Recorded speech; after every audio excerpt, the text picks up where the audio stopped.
Talk to me about marketing yourself. Yeah. A lot of people don't want to do this. My work should speak for itself. If only that was the case. I learned that the hard way because my parents told me, just work hard, they'll notice you. Didn't quite work out that way. So what I would tell people is make yourself visible. Well, what does that mean? Welcome to the Vision to Reality podcast. I'm your host, Curtis L. Jenkins, and in each episode, I speak with industry experts, thought leaders, and innovators to break down the strategies, techniques, and methods that turn their ideas into reality.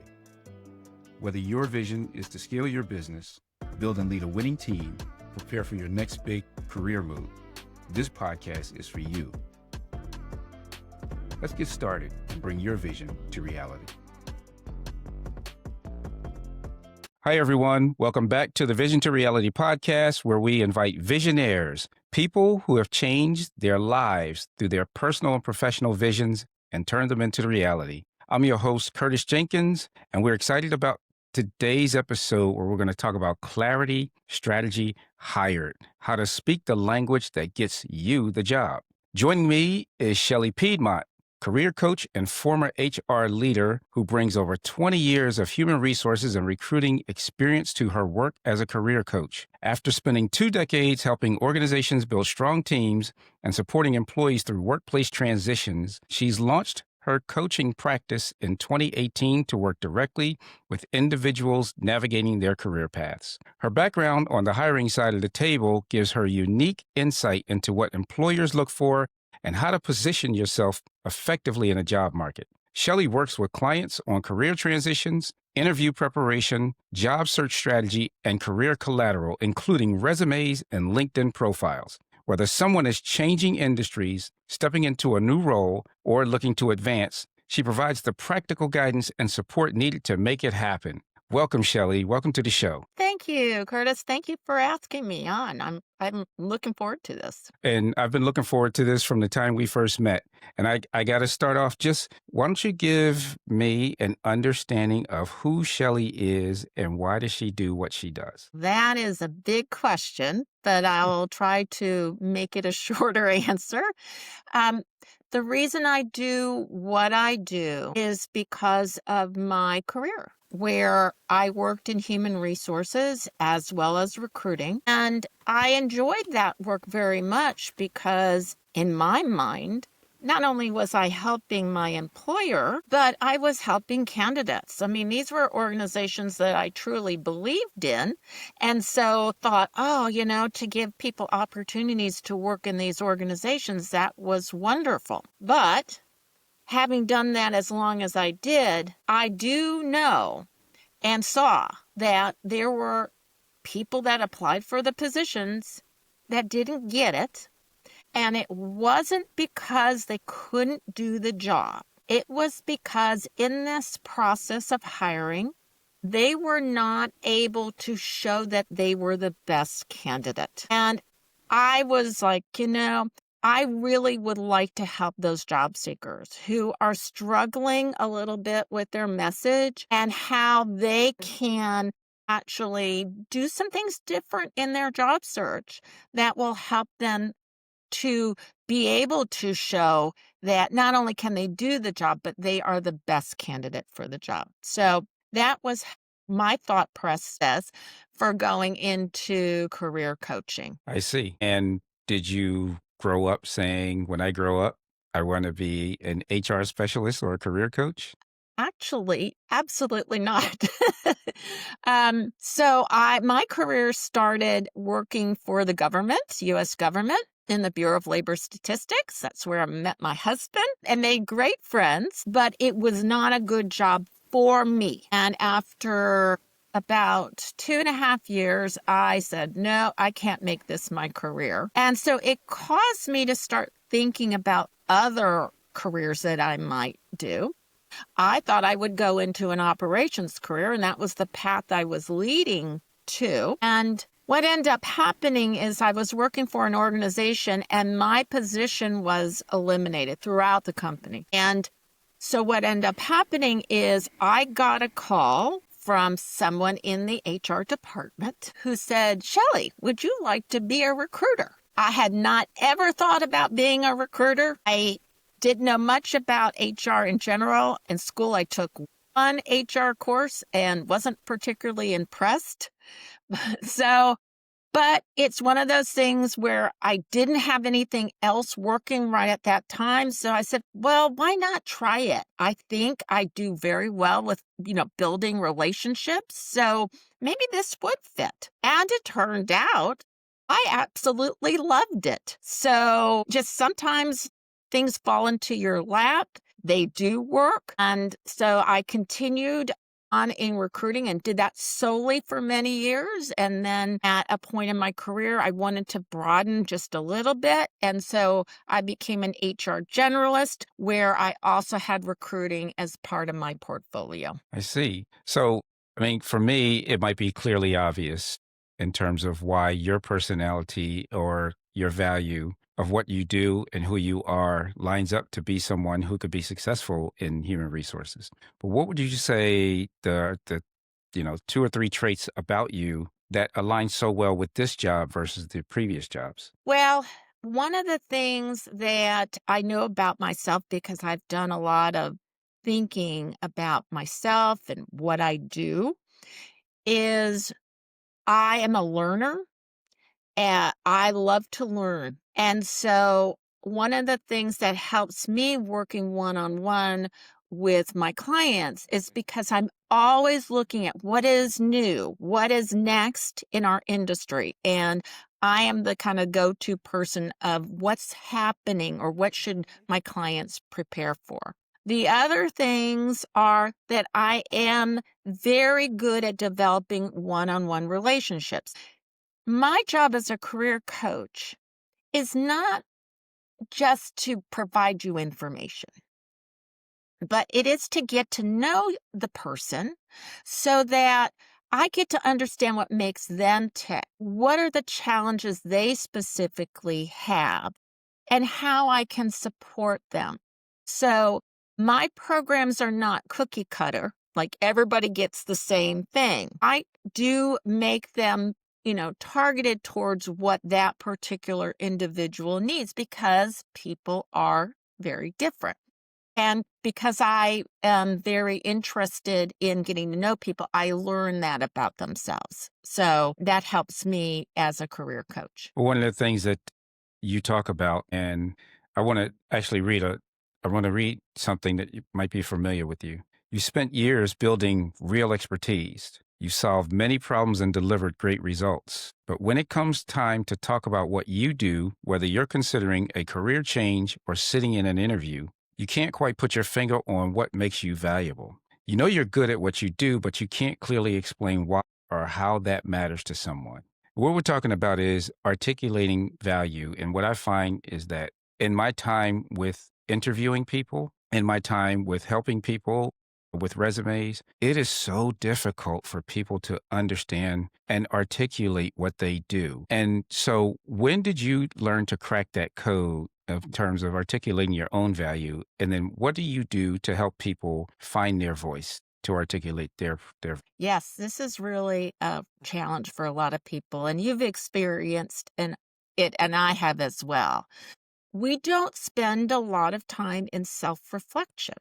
We're always on the go, and we're always thinking about what we have to do. So we very rarely sit and have quiet time and just think, well, what do I do that, is of value? So what I did is the story is for me and how I became a career coach is that my company got acquired and I wasn't sure that I was going to really want to be with the acquired company. And so I did a lot of the deep work to figure out who is Shelley? What does she offer? And who could possibly use what I offer? Now, that wasn't a quick, I did that in, 30 minutes. No, it took me weeks, if not months, to really hone into myself and what I could do that might not be in HR. So what I do to help my clients is I have found a tool that kind of takes those weeks and months and makes that a little bit easier. And that tool is called UMAP. And what I use it for is to give people a language around what they know innately that they are attracted to or that they do well, but often they don't have the language around it to tell others. Now, you don't have to use this tool. It makes it a little bit quicker. But some of the things you can do is think about, when are you the go-to person? There are some things that people will come to you all the time for because they know you're the one that can do that. So think about that and what they come to you for. And that can be your value. Also, you can ask people, your colleagues, if they were to describe what you offer to an employer or what you're offering to the team, what would they say? And what's the language around that? Can give you some insight as to what other people are valuing about you. And then that can help you as you're thinking about your career or in interviews or resume writing as to what is the story that I want to tell about me that will help others understand my value. I see. And you mentioned a tool called UMAP. Is that your tool? It is not one that I developed. It is one that was made for a variety of people in different situations. It can be used for career changers, but it can be used in a lot of different circumstances. There are coaches that use it for grief counseling so that they can better understand their clients, and so they can tailor their programs for that particular client and what that client needs. So it's not strictly for careers, but it's a great tool for careers because we look at your strengths, we look at your why. Okay, we look at the skills that you want to use, not just the skills that you know how to use, because there's a big difference between what you enjoy and what you necessarily are good at. And then we look at, your interests. It can be your passions, but it doesn't have to be. It can just be, what are the things that you gravitate towards? And when we get this language around that, it can be very helpful, not only for career changers to figure out, okay, what is the path that makes sense based on that information, but it's also for people in a job search. Even if you know you want to be, let's say, an account executive. When you know this, then you can show how you uniquely address that job, and you have the language to talk about that. So it doesn't become just kind of these vague things where I made, all these accomplishments, but you can talk about the why behind your accomplishments, how you did this, why you did it a certain way. And that's very helpful in your candidacy because then people really understand you better. And for sure, if it is what they want, you are then the candidate that they will select. Okay. So the first step, let's say I'm working with you, you would go through the UMAP process, right? And you will pull out what's unique about this person, and you will help them to figure out how to articulate it. So now I'm armed. I understand how to articulate my value. What do I do next? Okay. Then what you want to do next, it kind of depends where you are in terms of your goals. So if you are a career changer, okay, or you're just looking for a career pivot, then what you want to do then is to think about what types of roles would really align with what you see in your UMAP or what you have talked to others about in terms of your values. That will give you possibilities, because what tends to happen with a lot of people is they start thinking, well, I could do this, and it becomes overwhelming, right? So this gives you a pathway to figure out what actually does fall into these buckets. There's so many different professions, right? So you want to kind of think, what would be a profession that would have most, if not all, of what I'm seeing in the UMAP. So that's very helpful. So that helps you to brainstorm. It also helps you then to narrow things down. So, like, no, that's not really going to work. And then what you can do, and what I do with clients, is then we narrow it down further. What's really realistic for your situation? Because we all have constraints in our life. Maybe you can't travel. Maybe you need to make a certain amount of money, or maybe you need to have a certain kind of manager to work well with. And then, so we can then narrow that down to what are realistic possibilities for you. And then you take, someone who's very, very confused, and then you can narrow that down, to 1, 2, possibly 3 choices. What that does is just makes everything so much easier for you, because now you have direction. Now you can build your stories around, what those particular titles that you've decided or occupations really want. And so you've streamlined the process. You've made yourself actually more valuable, because now you can address exactly what those, positions want, because you have them, and you can tell the story of why you have them. I see. It feels like strategy, right? So I look at strategy in 2 different questions to answer. One is, where will you play? And 2 is, how will you win? And it sounded like that when you hone down to what it is that you are good at, that's allowing you to start to figure out what that playing field looks like. So, maybe you can elaborate on the strategic part. If that's step 1, is there a step 2 and step 3 associated with how you develop an overall strategy with your clients? Sure. So the strategy, so that's the clarity part. Okay. Then the strategy comes into play with, okay, I'm looking at these certain professions, these certain titles. Okay. Where are they? Okay. What organizations would have them? Okay. What are my constraints in terms of, can I work remote? Can I work hybrid? Do I want to be in office? What is offered? So then you can start strategizing based on the reality of your situation, where you live, what you need. What are the organizations that fall within that bucket? Okay, you can identify them, and then you can think about, well, how do I get them to notice me? So that can be, well, how am I going to write a resume that actually addresses what these organizations need? So that could be one. What's my job search strategy? Okay. Am I just going to apply to any position that has that name or that title? Or because I know more about myself, am I going to be more specific about where I'm going to apply? And am I going to do other things besides just applying from a job board ad? Am I going to start networking? Who am I going to network with? What am I going to say in my networking? All that. Interviewing.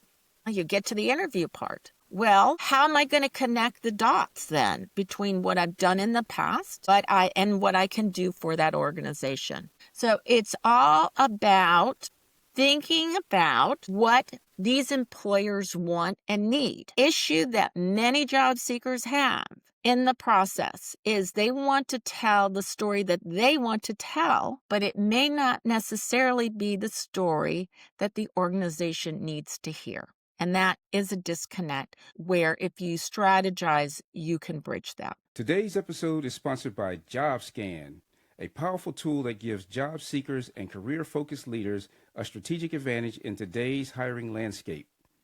The reality is, if your resume or LinkedIn profile isn't aligned with what applicant tracking systems are looking for, you're overlooked before a human ever sees your name. JobScan uses real ATS technology to help you tailor your materials so you actually stand out to the recruiters and hiring managers, especially for competitive or senior level roles. If you're positioning yourself for your next opportunity or leveling up in your career, JobScan takes the guesswork out of the process. All you have to do is click the link in the show notes. Once again, you'll find the link in the show notes. And now, back to the show. Okay. So your answer to that is building a strategy. to get people from telling the story that they're used to telling or that they want to tell versus the story that they need to tell to get hired. Okay. Wow. I was getting ready to ask you this question. I was going to say, what is the biggest issue that your clients face? Now, you kind of answered that in terms of themselves. But what I want you to answer now is in terms of the overall job market. You have so many different things that are impacting the job market, right? So you got artificial intelligence, you have DE&I, you have this ghosting, you have job hugging, you have quiet quitting, remote work requirements, people wanting to be influencers and digital nomads. There's so many things that's out there in this market. What's the biggest issue that you are working with your clients to get through? So there's so many issues to address, and some of it is specific to that particular individual. But in general, if I was to say what I'm seeing in the job market with job seekers, what I would tell most is that what I'm seeing is they're thinking that this job market is like it was a few years ago. That was a lovely job market to be a candidate because it was really in the job seeker's favor. You didn't have to really do a lot of work to find a job. You could just apply, and oftentimes you would get an interview right away. And because that they needed to have bodies in there, they weren't really as picky about background, experience, etc. And so that was easy. You didn't really have to do a lot of work. What I see now in this market and the job seekers who are successful, they are the ones that are doing that extra work, going that extra mile. They're the ones that are sitting there and thinking about strategy. They're the ones that are applying to jobs, but not just with a generic resume.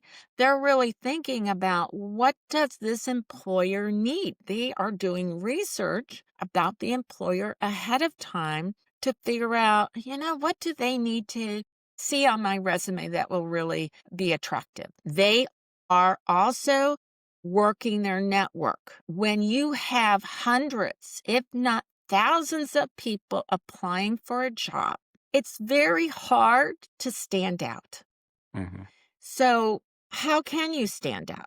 Well, one of the best ways to stand out is if someone can refer you into an organization. So that means that you need to have an active network, which means you have to make the effort to be in contact with people in your network and also try to build new contacts in your network. All of this takes extra work. And some of this may be things that you're not necessarily comfortable with. I get it. When I talk about network, I see people's faces and they're like, oh, no, not networking.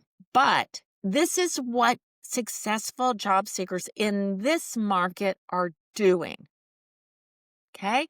I am just the storyteller of what I am seeing. Now, you can choose not to do that. Everybody has choices and they can say, I'm not going to do that. But then understand you are making it harder for yourself to find those opportunities. Okay? So that would be what I would tell job seekers today. Put in that extra effort because it will get you a good ROI. Not everything is going to work, okay? But the cumulative effort you put in should help you be more competitive in the market, and that is what you want. Okay. So I understand you said that different people come to you with different issues that they have with the market. But is there one that's more prevalent, or did you already describe that in that people need to network more? Networking is one Okay. for sure.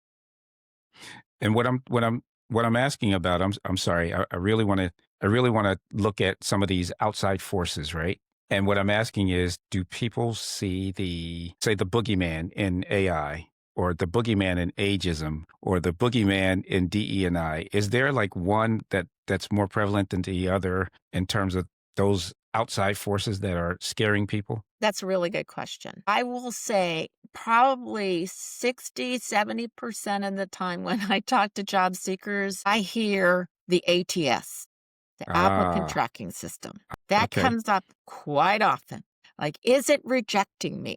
There is so much confusion around the applicant tracking system, which for me is really interesting because I've worked on with many applicant tracking systems and on many applicant tracking systems. And it's really not scary. And I always likened it to most people are working in some capacity with software in their Yeah. jobs. And most don't think that the software that they're working on is particularly scary. It just does what it's supposed to do. But for whatever reason, this applicant tracking software has really just messed with people's minds. And so I have a lot of conversations about what it can do and what it can't do. There is a lot of fear mongering by certain people about what applicant tracking systems are doing that means that you can't get through the process. There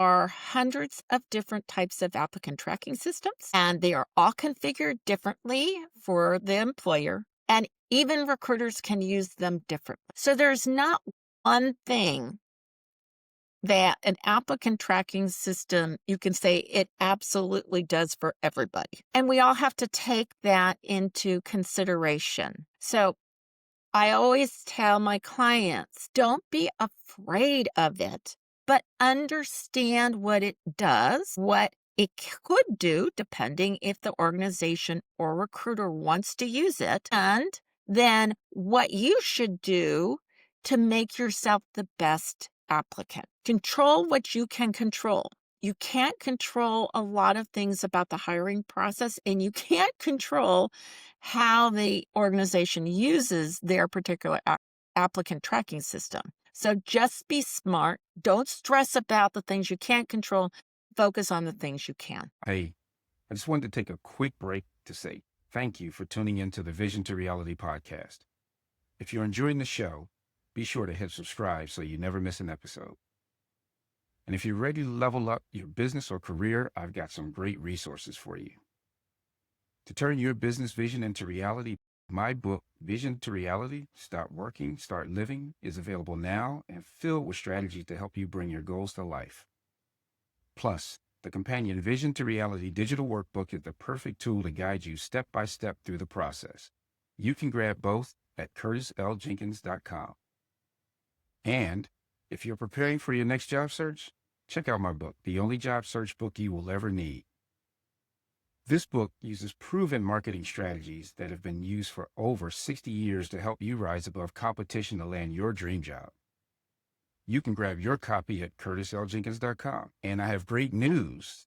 This book will be updated with a new version that includes recent impacts on the job search process, such as remote work, AI, government policy changes, and much more.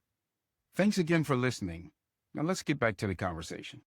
I'm wondering if what the applicant tracking system does to me, adding on to the fear mongering, is reject me. And I feel like I'm rejected because I'm not hearing from anybody. And that's one of my deepest, most human fears, is that's the fear of rejection. So you tell me that I need to work with the applicant tracking system. What are 2 to 3 things that I need to change in my head and take action on so that I can really not worry about being rejected? Okay. So the thing that's really important is, one, there's this thought that recruiters never look at, resumes. And I will tell you, for the vast majority of recruiters, if you're moving forward in the process, they've looked at your resume. Okay. So that's happening.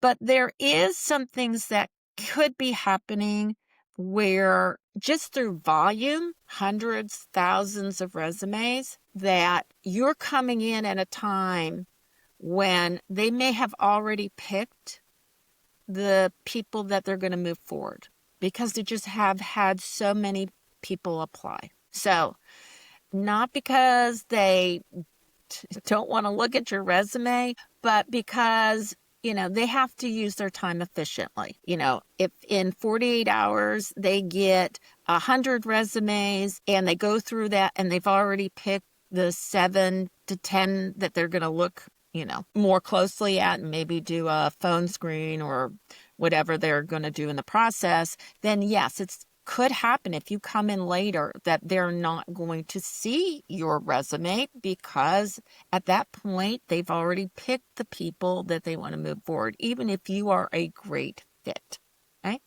So things to do. One, in this market, try to be one of the quicker people into the process. So that is have job alerts so that you know when a job posting comes up that you might be a fit for. Another thing is, when we talked about networking, oftentimes you can find out about a job even before it's posted if you have an active network, because oftentimes they will be told that something is going to be posted. Okay?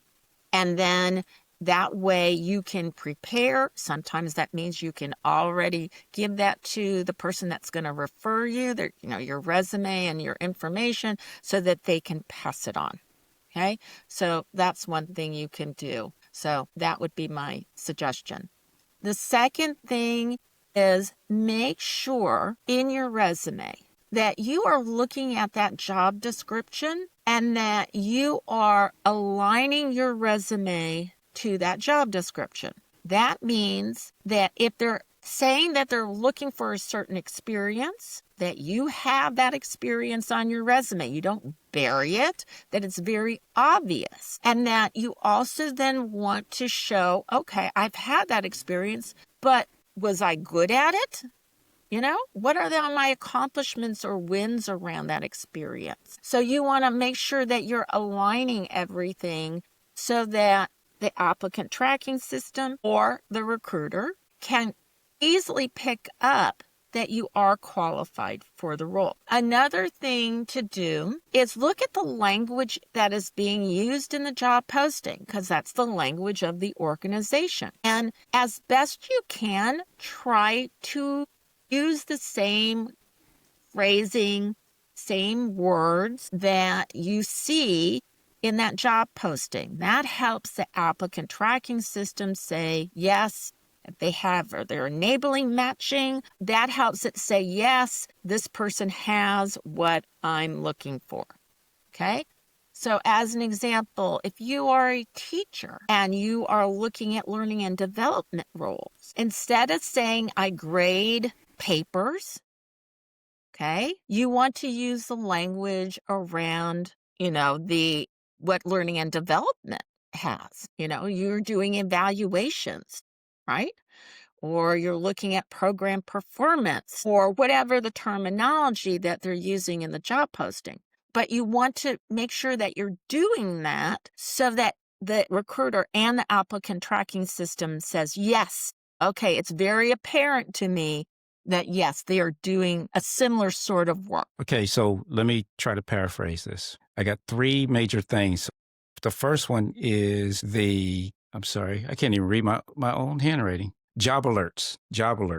So set it up and speed. You want to be able to move fast, because in order to compete in a space where there's so many, speed matters, right? Number 2, and this is just for anything, if you are able to connect with someone to find out about the job before that and have a very active network, that is also in the speed space that helps you get a leg up. And networking and a connection with somebody that's at the company is really, really good. So that's number 2, right? And then the third is you want to tie your language around your resume that fits the job description, but also what the company website says about itself so that there's an alignment to it. Those 3 things will be very helpful for your candidacy, yes. Okay. I got to ask you this question, and I want to know what school you come from.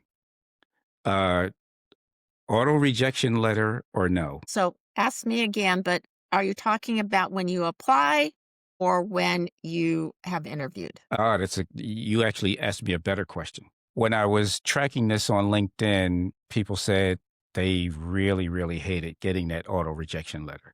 Now, honestly, I thought about the applying because we were talking about the applicant tracking system. However, it probably stings more when you're interviewed. So talk to me about both and what do you prefer? And if you are speaking to hiring managers or HR departments or recruiters, what do you want them to do? Okay. When it comes to you applying and you have not been moved forward, I think auto rejection is perfectly fine. And honestly, I would prefer that than not hearing anything. Okay. Now, in terms of interviewing, I'm going to tell you a story that happened to me as a recruiter because well, I won't say I always. For a long time, I felt it was very important that we give feedback to a candidate, especially if they got to the final round and they weren't selected. And what happened is I gave some feedback to this gentleman about why he wasn't selected. And what happened was he sent a email back to me about how unfair I was. He then sent an email to the CEO about how unfair the process was. And I believe he sent it to a few other people who were in the interview process. We had a discussion, I did, with the CEO and the other people involved. And it was, while I felt like I was trying to do a nice thing for this person, they didn't take the feedback in a constructive way. I was not mean, nasty, or anything in this feedback. I was just trying to be very factual about how this person came across and what we decided were some issues with his candidacy. So what ended up happening, Curtis, is that it was decided that I was never, ever to give that type of feedback ever again, and that I was just to send out a generic message to candidates that they were not selected. This is a fear, maybe fear is not the right word, but this is a situation that I think recruiters with best intentions have come across, which is when they give feedback, people want to argue with them about it, and they are not necessarily receptive. So, is that everybody? Well, absolutely not. And some people would really enjoy getting that feedback because maybe there would be something that they could do next time. But I think it is based on that experience and what other recruiters have faced, it becomes an issue that many recruiters are like, well, I just don't want to deal with that. So while it would be nice, I think many will not do it. And so I would say the expectation that you are going to get that feedback, I think is going to be unrealistic. I will caveat that also by saying, just because you get feedback doesn't mean you did anything that you shouldn't continue to do. It could be a case where you are just not a good fit for that role or that organization. They're going to look at you through that lens, but that doesn't mean that for the next organization or the next role that you shouldn't be saying the exact same things. So sometimes the feedback you could get is not actually very helpful. So I want people to have that in the back of their mind too, as they're, saying, oh, I didn't get any feedback. You might be better off if you didn't get feedback because you might change something that actually you don't want to change in how you're approaching your interviews. I gotta tell you that one of the beautiful things that I get to experience when I talk to smart people is sometimes you learn something and you learn something that hits deep, right? What you just said hit deep for me. And I'll tell you why.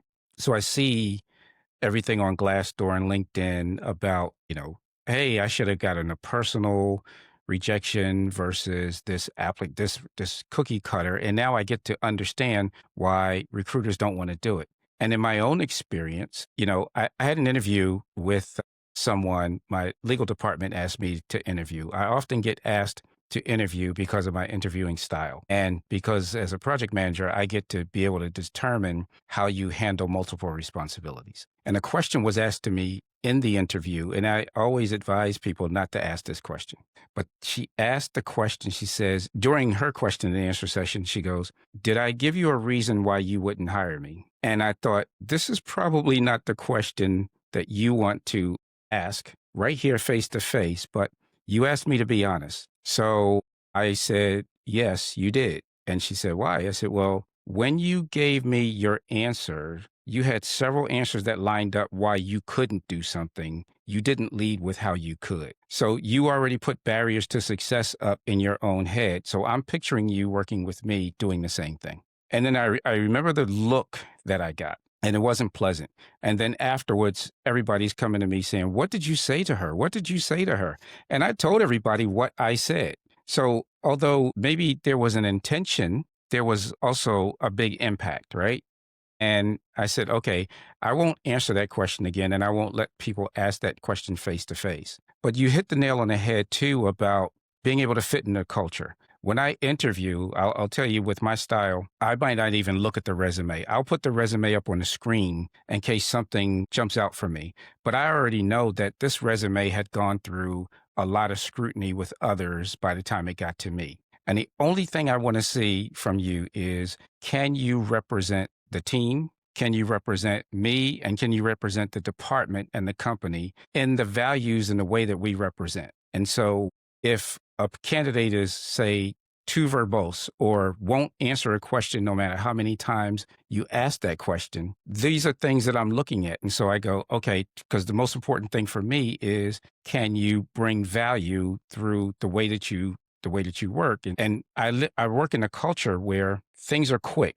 Get to the headline and then get to the meat of the story. What do you want people to know? What do you want people to do? And if you can't help me see that about you with the way that I ask you questions and what I'm looking for, then that's going to be the feedback. But I love giving the feedback to the partners and providers and saying, hey, here's the feedback. Didn't say that they weren't smart enough to be at the company, or didn't say that they couldn't continue, on their journey and that they would be a fit. But I know for a fact that you would get eaten up by the sharks in my company with that type of behavior. So that's what I'm looking for. So the perspective that you just gave sort of felt like that I just had some handcuffs that I just lost myself, because now I can at least articulate the understanding of why you wouldn't want the type of feedback you think you want during an interview and after an interview. So thank you for that. And that's why it's helpful to actually talk to people who've been doing it. Yes. Yes. Because they have a different perspective on it. And I've worked with people on interview prep where they've actually have gotten feedback. I ask them about the feedback, and then we do the prep, and I'm like, I don't think that that's right. I'm not seeing this. And I try to be as objective, because I don't have, an hiring manager has certain biases and things. And so I'm just trying to be very, objective about what I'm seeing based on my experience. And I will be like, I don't know that I would follow that particular advice, because I don't think it serves you well. I personally received some feedback. I had this pride about me, right? That any job that I'm going to apply for, I'm going to get. And obviously that wasn't the case, right? But I wasn't afraid to practice, and I got feedback. So in this one situation, I got feedback when the panel kept asking me how, and my answer and what I left them with. Now, I said more than what I left them with, but I think it was an emphasis on this one particular thing. When I think about it today, I'm like, yeah, that was not good. At that time, I did not like it. I thought that they were wrong, and I thought that they were crazy for not hiring me. Then fast forward to, I would say, a more recent interview in the last 4 or 5 years. The position was one that they said that they wanted a velvet hammer, which I can relate to, right? Just my style. But that position would transition from being a VP of project management into being CIO. And so I did the interview, and I have no designs on being a CIO. Again, I was in this practice mode. I can't talk about job search if I don't practice in it. But when they gave me the feedback, they said the collective feedback was that you were more interested in being the CIO than doing the job, meaning I wouldn't do the job because I was trying to be CIO. I knew that was wrong. There was nothing that, because I knew that I was rejecting that internally and externally. And so, okay, there's some real feedback that they didn't give me, or they just chose somebody else that they liked. I'm cool with that. But I knew for a fact. So I try to tell people that take the feedback, take the learning, be really introspective and grow from it. But sometimes what you're doing is you're talking to people, and people sometimes can be irrational, right? Or rational in their own space, but you can't control that. You have to just take it, take the learning and move on. And I learned that lesson in various situations. The other thing I would say, going to the beginning of our conversation, which is Mhm. when you have the clarity, you know who you are, you Yeah. know what you do well. Then when you get feedback like you did, which is so inconsistent with what you know about yourself, then you just go, well, that makes no sense. I've spent the time. I know myself. I just am going to continue on doing what I'm doing because that is what works for me. Right, right. Love that. Love that. So we spent some time on your method on around clarity. We spent some time on your method around strategy. Talk to me about marketing yourself. Yeah, yeah. A lot of people don't want to do this. Mm. My work should speak for itself. If only that was the case. I learned that the hard way because my parents told me just work hard, they'll notice you. Didn't quite work out that way. So, what I would tell people is make yourself visible. Well, what does that mean? Well, how and where are people going to find out about you and make yourself known in those spaces? So, we've talked about networking. Okay, that is a great way for visibility. If you've had a conversation with somebody, if they come across an opportunity, they're going to remember you, right? Because you've just had that conversation. If you haven't talked in 8 years, they're probably not going to remember you or that you could even be qualified for that role. So you want to do that. The other thing is with social media, it has its pluses and its minuses. Hmm. But one of the pluses is that you get an opportunity to show who you are, what you do, your knowledge, your skills. You can do that in many ways. You can do that by posting about those topics that you are known for or that you're interested in. You can also comment on articles, posts, whatever it might be, where somebody is talking about something to do with where you want to go, and you can be knowledgeable in those comments. People do read them. They will they will associate you with your knowledge, skills, and expertise. So that's a great way to do that as well. The other thing, which more LinkedIn focused, is I see so many people with incomplete or bare bones profiles. And LinkedIn works for you 24/7. Hmm. Hmm. And people are on there primarily because they are either, looking to get business or they're looking for opportunities. So people are searching all the time for what they're looking for.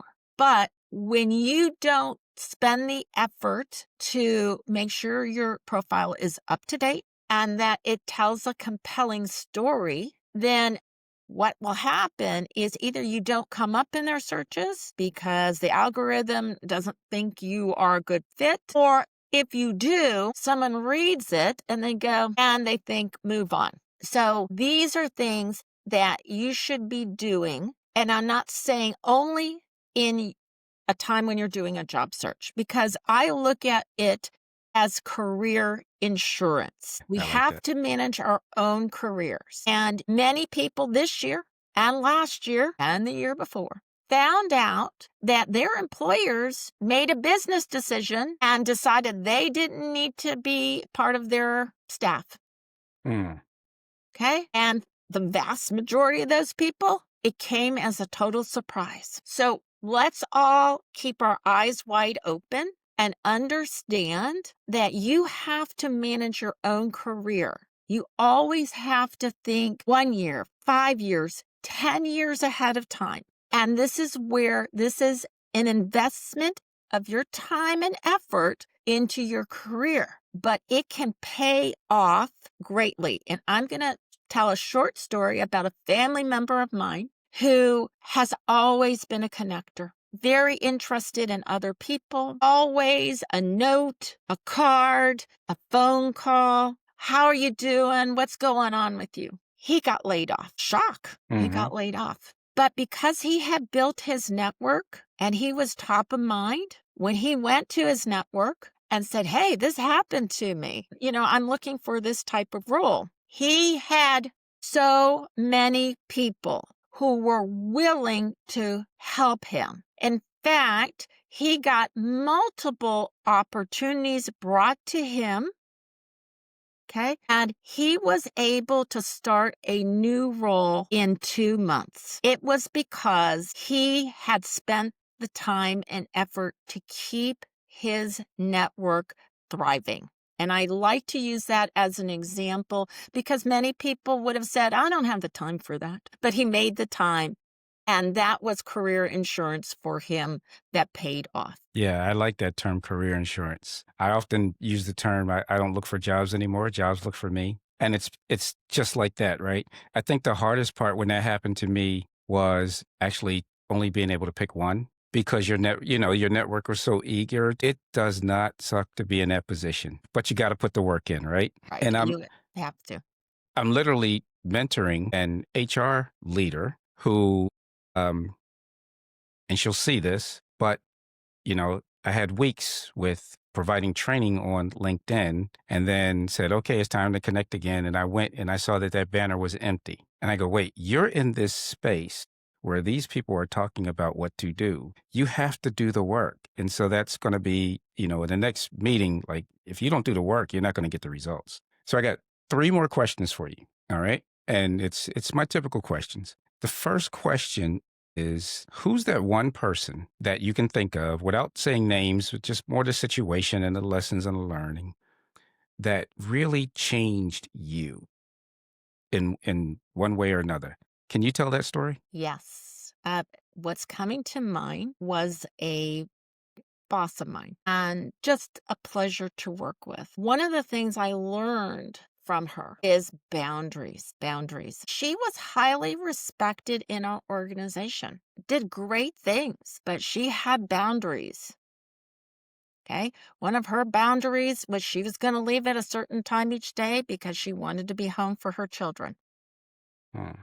Okay. She set the boundary and she didn't cross it. She just would tell people, I'm sorry, I'm out the door. If I have time this evening, you want to send me something, I'll look at it. Otherwise, it'll wait till tomorrow. What it showed me and was a great lesson, just career-wise for a lot of people, is that you can set boundaries.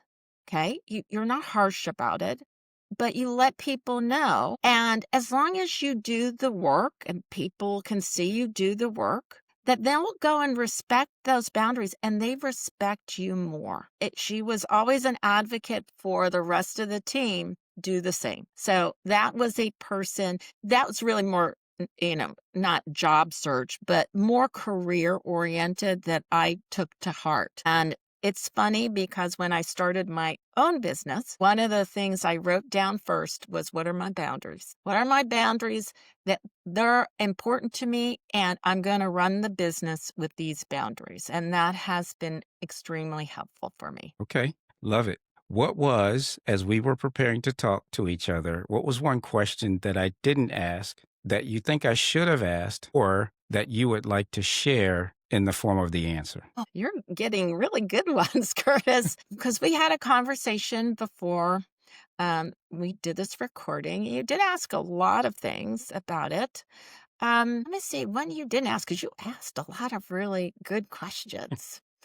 Let me think. What would be a good question you didn't ask? One thing you didn't ask me was about hiring teams and hiring managers, recruiters, because I have that expertise, and what they should do differently or what they're getting wrong about what they do. I like to flip that because there are many reasons why hiring seems broken, and a lot of that falls on the process. So one thing I would tell that group of people is you need to do more work ahead of time before you even start looking for people for a role. Now, I'm telling job seekers you need to do all of that work for career clarity, hiring managers, recruiters. You also need to do the work on job clarity. And what I mean is, what does it really take to do this job successfully?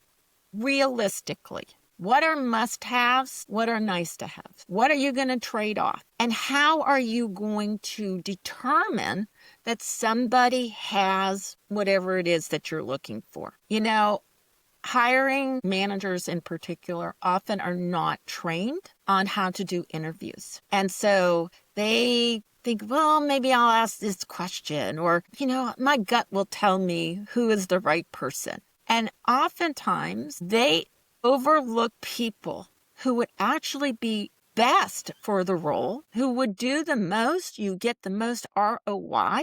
But what they're doing is hiring the person that is best at interviewing, and they are not the same.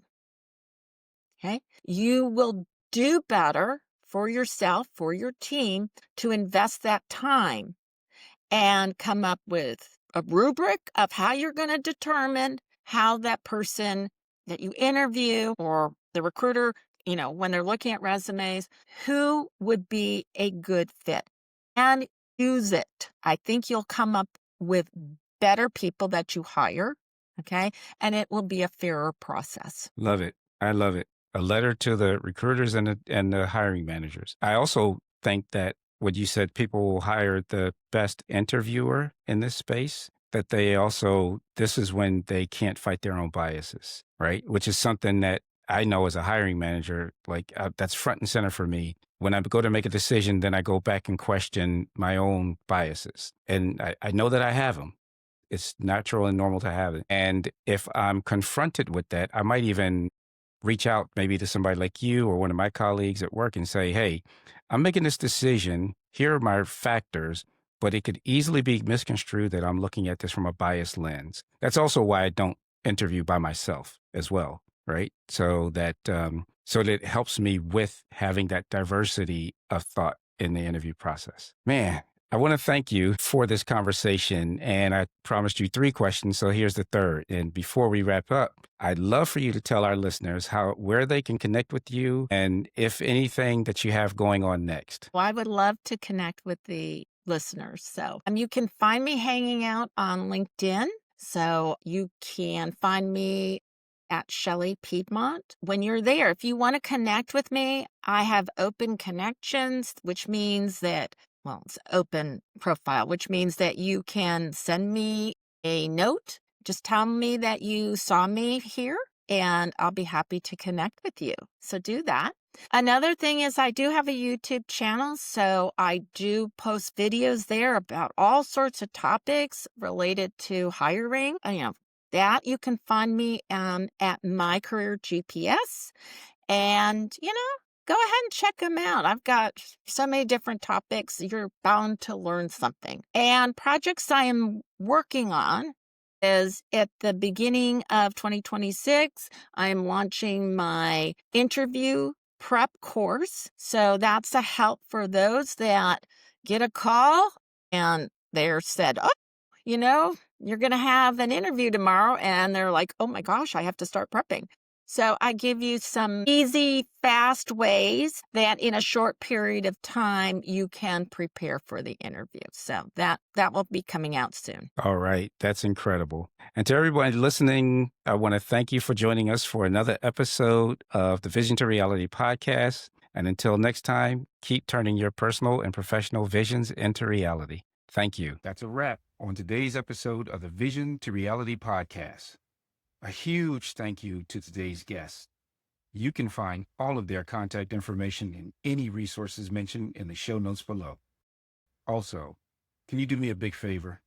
If you found today's conversation valuable, I'd love for you to subscribe, leave a comment, and a review, and share it with a friend or colleague who could benefit from the information shared today. And remember, vision without action is just a dream.